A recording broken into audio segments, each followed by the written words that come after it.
The ocean floor off the western United States looks calm from above, but hundreds of meters beneath the Pacific, one of Earth's tectonic plates is being pulled, bent, cracked, and divided into increasingly complicated pieces. And scientists now have some of the clearest evidence yet that the Juan de Fuca plate is not behaving like one perfectly rigid slab. It is fragmenting, not tomorrow, not in some distant geological future.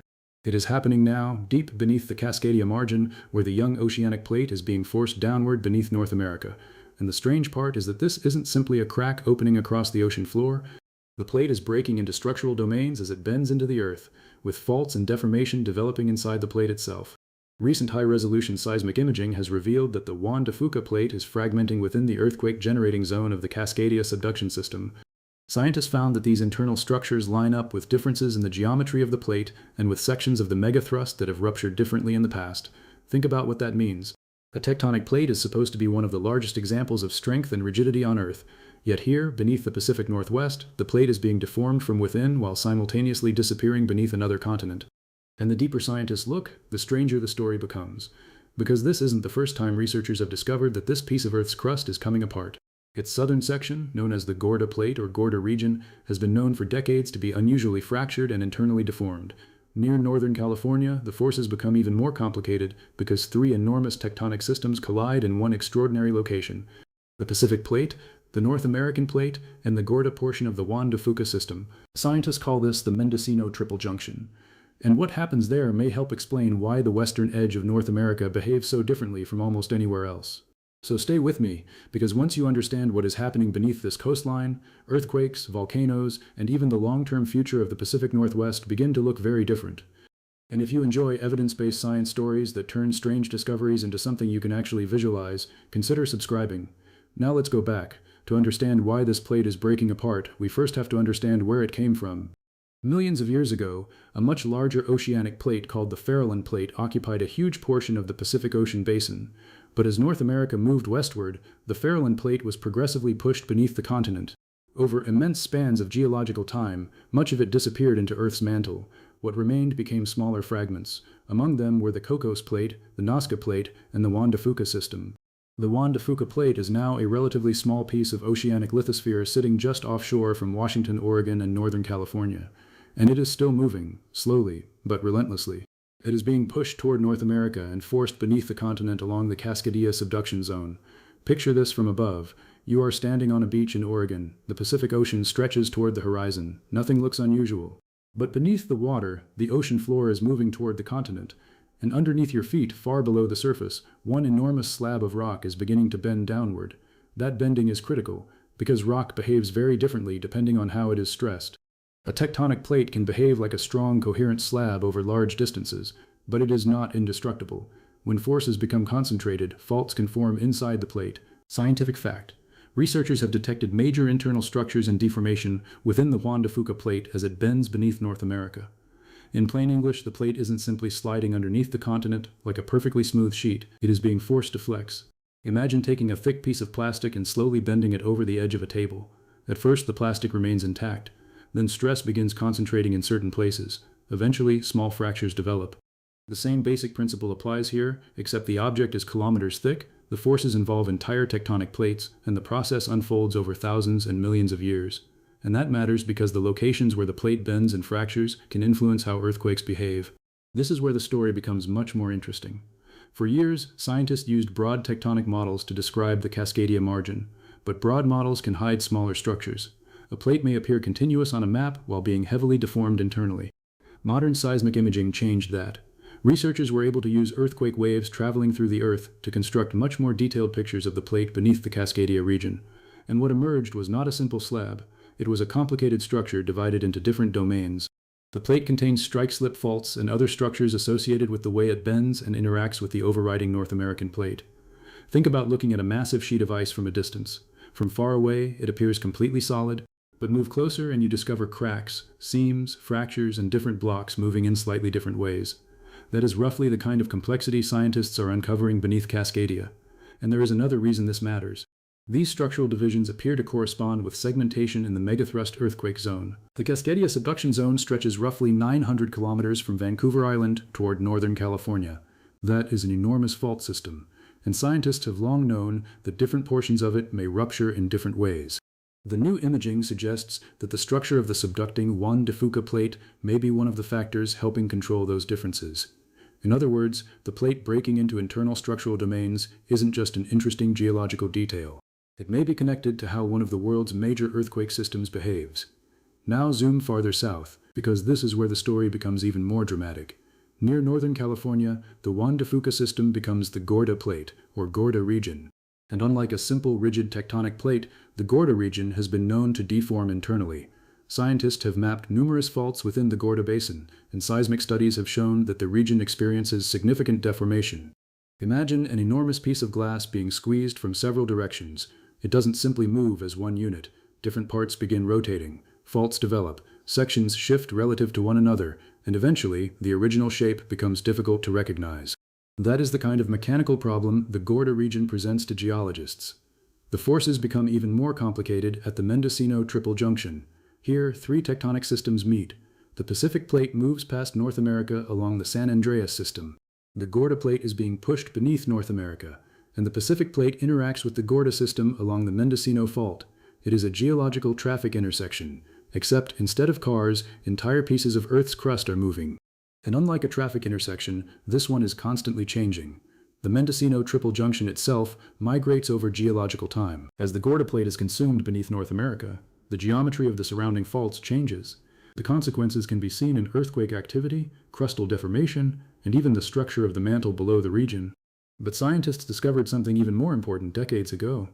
The Gorda Plate wasn't merely experiencing stress along its outer boundary, it was being fractured internally.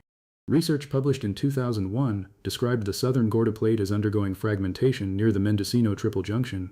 The study found pervasive faulting and deformation as the plate interacted with the Pacific Plate and subducted beneath North America. That discovery changed the picture. Because tectonic plates are often introduced to us as simple puzzle pieces, Africa, North America, Pacific, Europe. But nature doesn't always respect those clean boundaries. Some plates are actually mosaics of smaller structures. Some are being torn apart. Some are being welded together. And some are caught between competing forces until they deform from within. The Gorda region is one of the clearest examples of this complexity. Now imagine standing on the Northern California coast. The ground beneath you feels solid, but beneath the crust, the geological machinery is enormous. The Pacific Plate is moving, the North American Plate is moving, the Gorda Plate is moving, and the boundaries between them are not static lines. They are zones of deformation. This is why earthquakes occur throughout the region. And it is also why scientists remain cautious about treating the tectonic map as something fixed forever. But then came another important discovery. In 2026, researchers studying the Mendocino Triple Junction reported evidence for low-frequency earthquakes associated with a slab fragment near the southern edge of the subducting Gorda slab. The study suggested that a former fragment of the Farallon slab, now captured by the Pacific Plate, is moving northward beneath western North America. Read that again mentally. A piece of an ancient tectonic plate may still be moving beneath the continent long after the larger plate from which it originated was destroyed. Earth's surface may look permanent, but underneath, old pieces of continents and oceanic plates can survive, detach, rotate, sink, and continue traveling through the planet. It's almost like geological archaeology, except the artifacts are still moving. And this discovery matters because it challenges some existing interpretations of the so-called slab window beneath the Mendocino region. The slab window is essentially a region where subducting lithosphere is absent or has been removed, allowing hotter mantle material to rise. Imagine pushing a cold metal sheet underneath a warmer surface. If a section of that sheet disappears, hot material from below can rise into the opening. That changes the temperature and mechanical behavior of the surrounding crust. And that is exactly why the Mendocino region is so fascinating. The destruction of one tectonic structure can create the conditions for another. One plate disappears, a gap develops, hot mantle rises, the surrounding crust changes, faults reorganize, and the entire system evolves. Nothing is static. Now, there is an important distinction we need to make. The phrase breaking apart can sound like the plate is suddenly splitting in half and preparing for some catastrophic collapse. That is not what scientists mean. This is geology. The time scale is extraordinarily slow. The Juan de Fuca plate is not going to suddenly explode or tear open beneath the Pacific Northwest. Instead, fragmentation means that deformation and faulting are progressively disrupting the plate's internal structure. The process unfolds over geological time. But the earthquakes generated by these structures happen on human timescales. That is why scientists care. A slow geological process can still produce sudden earthquakes. Think of bending a tree branch. You can slowly apply pressure for minutes without seeing anything dramatic. Then, suddenly, the branch snaps. The geological system works on a vastly larger scale, but the basic concept of accumulated stress followed by rapid release is familiar, and Cascadia has another reason to command attention. The megathrust beneath the region is capable of producing very large earthquakes. Scientists are still working to understand exactly how the internal structure of the subducting plate influences rupture segmentation, earthquake propagation, and the behavior of the fault. That uncertainty is important, because the more detailed the Earth's interior becomes in our models, the less simple the picture looks. And that may be the biggest discovery of all. The western United States isn't sitting above a simple, neatly organized geological machine. It is sitting above a moving, deforming, interconnected system. The Juan de Fuca plate is being consumed. Its interior is fracturing. Its southern Gorda region is intensely deformed. Fragments of ancient slabs continue moving beneath the continent. And the boundaries between these structures are influencing where stress accumulates and how earthquakes may unfold. Today, scientists are continuing to refine these models with seismic networks, high-resolution tomography, earthquake catalogs, GPS measurements, and other observations. Every new earthquake provides another tiny measurement of how the system is moving. Every seismic wave becomes another clue. Every fault mapped beneath the ocean adds another piece to the puzzle, and the puzzle is becoming more complicated, not less. Because the closer scientists look, the more they discover that Earth's tectonic plates are not rigid blocks moving across a perfectly smooth planet. They are dynamic systems. They bend, they crack, they rotate, they deform, they disappear into the mantle. And sometimes they leave fragments behind. So when you look at the Pacific Ocean from the western coast of the United States, remember what you cannot see. Below the waves, a young tectonic plate is slowly being pulled into the Earth. Inside that plate, faults divide and deform the rock. Farther south, the Gorda region is being squeezed and fragmented near one of the most complicated tectonic intersections on the planet. And deep below Northern California, ancient pieces of vanished plates may still be moving through the Earth. There is no dramatic explosion. No giant crack suddenly opening across the ocean, just relentless motion, millimeter by millimeter, year after year, century after century, and eventually those tiny movements reshape entire continents. That is what makes Earth science so extraordinary. The ground beneath us feels permanent because human lives are short, but the planet operates on a completely different clock. Mountains rise, oceans open, plates disappear, and structures that seem impossible to change are slowly transformed by forces we cannot see. The breaking apart of the Juan de Fuca system is not a warning that the Pacific Northwest is about to collapse. It is something more fascinating. It is a rare glimpse into how tectonic plates are actually born, deformed, fragmented, and eventually consumed. And scientists are still trying to determine exactly where those fragments go, how their boundaries evolve, and how much influence they have over the earthquakes that will shape the future of the western United States. The next major discovery may come from an earthquake nobody expected, or from a seismic wave traveling through a region scientists have barely been able to image, because beneath the Pacific, the story is still unfolding.